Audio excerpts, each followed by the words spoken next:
او سود چې دی دا څه ته وایي؟ سود دې ته وایي چې زه تاله 100 روپۍ درکم او بیا به راکې ماله 1.5 سل، زه تاله 1000 روپۍ په ګټه درکم او دې پسې به ماله ته 100 روپۍ یا 200 روپۍ میاشت راکې. کور والی ګاڼه په 1 لک روپۍ یا 2 لک روپۍ خپلې پیسې د دا مانی پرتی وي او د هغې کرایه خوري، دا سود دی. دا بانډونه چې دي اوس دنیا په دې قهر اخته ده، ښځې او نر. تا د 100 روپو بانډ اغستی دی او هغې پسې 10,000 روپۍ راووتې. د دې 100 په بدل کې دا 10,000 په کومې خوشحالۍ کې دي؟ دا سود دی. زما عزیزانو ځمکه دې واغسته ګاڼه، ستا پیسې امانی پرتی دي او د هغې حاصلات او د هغې فصل ته خورې، دا سود دی. په دې باندې یو بل صورت دی، 1000 روپۍ تا کړې او 1000 روپۍ ما کړې او تجارت هم شروع کړو او ګټه او تاوان دواړو کې زه او ته شریک یو، دا سود نه دی. د کوم شي په ګټه او تاوان کې چې شریک نه، دا سود دی. دا اوس حکومت چې کومه کټوتی کوي سیونګ اکاؤنٹ باندې یا فکس ډیپازټ باندې چې کومه منافع لګي دا غې نه 2.5% کټوتی کوي. مثلا 9% تعالی 100 پسې فائدہ ملاو شوه او 2.5 روپۍ درنه حکومت د زکات په نوم باندې کټ کی، نو دا باقی 4.5 روپۍ چې دي دا په کومې خوشحالۍ کې دي؟ زکات خو دې ته وایي چې د اصل مال نه به کټ کېږي. ستا 100 روپۍ په بینک کې پرتی دي، د 100 نه به 2.5 روپۍ کټ کېږي. زکات خو دې ته وایي. نو دا د حکومت سسٹم چې کوم دی دا کمپلیټ سود دی. نو زما عزیزانو سودخور سړی چې مړ شي نو هغه به تر قیامته پورې په دې قهر کې گرفتاری. په دې کې ډېر اقسام دي او ډېر تفصیلات دي پکې. دا چې ولیدو رسول الله صلی الله علیه وسلم ته فرمایل چې اوس مخکې راځه. مخکې چې بوتلو یو باغ دی ډېر ښایسته او پکې یو سپین ږیری ډېر ښکلی سړی ناست دی او مخې ته ورته ماشومان لوبې کوي. رسول الله صلی الله علیه وسلم تپوس وکړو چې دا څوک دي؟ و یا رسول الله دا سپین ږیری ابراهیم علیه السلام دی او دا ورسره مخې ته ماشومان چې لوبې کوي دا هغه دی چې په بچپن کې د کومو مسلمانانو بچي وفات شوي دي د بلوغ نه وړاندې، نو دا ماشومان به په برزخ کې یعنی د قبر په دنیا کې ابراهیم علیه السلام له چې کوم جنت قبر کې جوړ شوی دی دا ماشومان باغی سره یو د کافرو ماشومان دي. د کافرو ماشومان چې مړ شي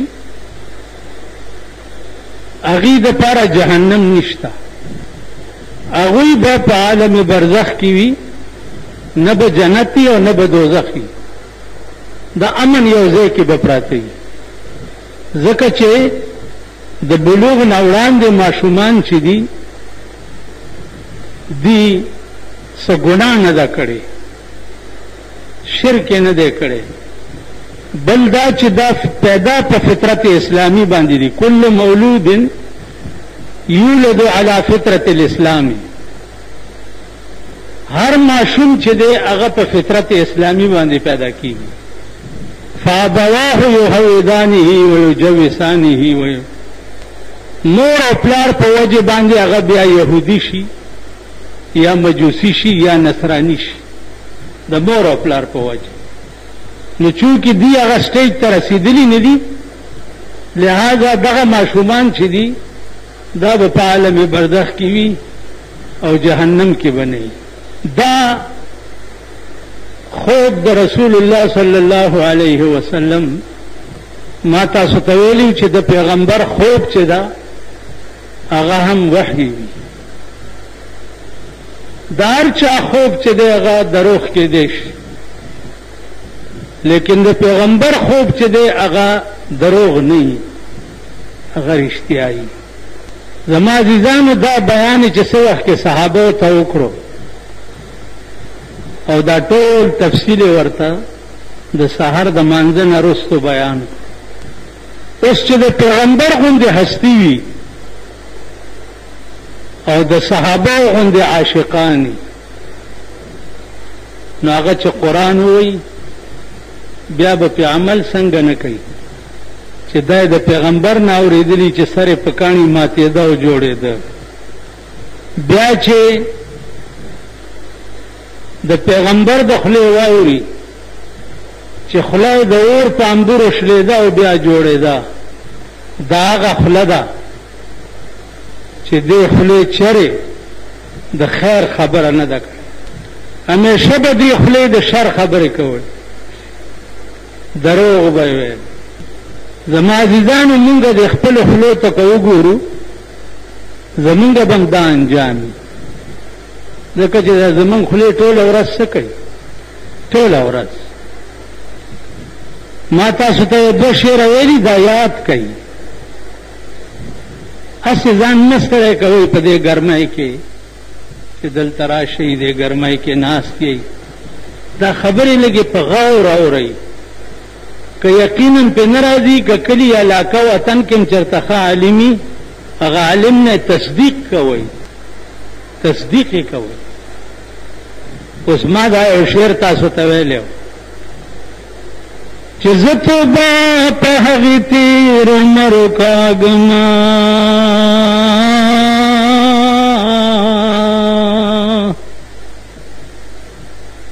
زه توبه په هغې تېر عمر کاږم چې تېر شوی دی بې یاره په غفلت کې. دا خبره به د چا وه دا به د هغه چا وه چې چا به وروسته ایمان راوړو او په کفر کې به وخت ډېر تېر شوی و او د رسول الله صلی الله علیه وسلم خوند او مزه به یې ولیده نو دا به یې ووی چې زه توبه په هغې تېر عمر کاږمه چې تېر شوی دی بې یاره په غفلت کې. یو دا چې په بېدینۍ کې د کوم عمر تېر شوی دی په هغې توبه وباسه. التائب من الذنب کمن لا ذنب له.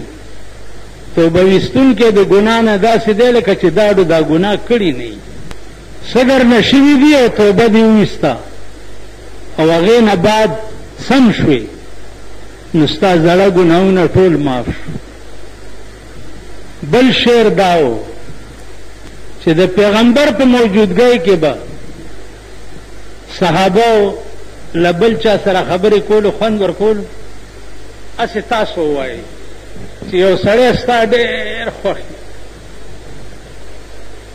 او بالکل د سر و مال نه پې فدا یې او هغه ناست نو تاله به بل چا سره خبرې خوند درکړي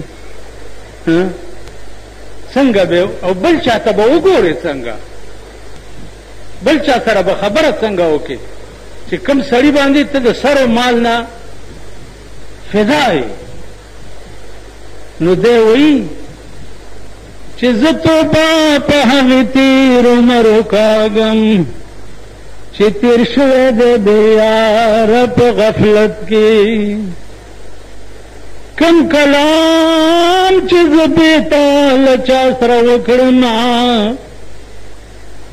کم کلام چې زه بېتا له چا سره وکړم سل توبې دي په هغې کلام زما.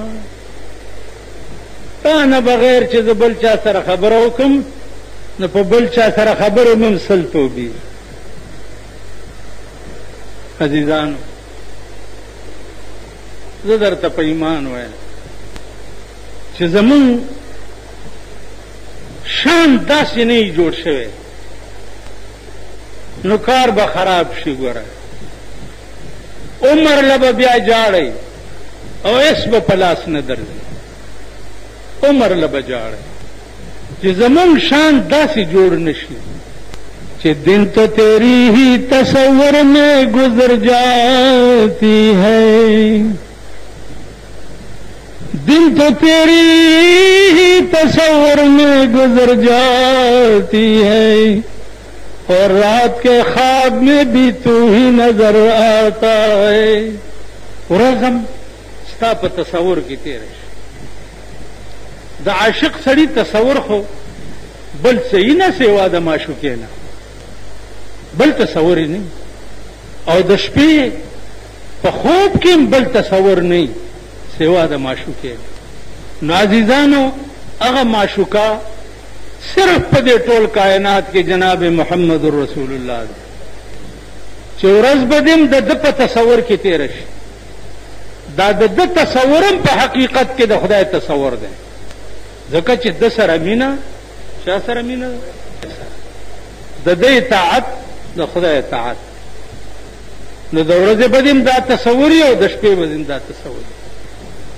کني دا خوب چې ما تاسو ته کوم د رسول الله صلی الله علیه وسلم په څو جمعو کې بیان کو، دا په دومره تفصیل سره مې ځکه بیان کو چې دا پړه ولیکئ.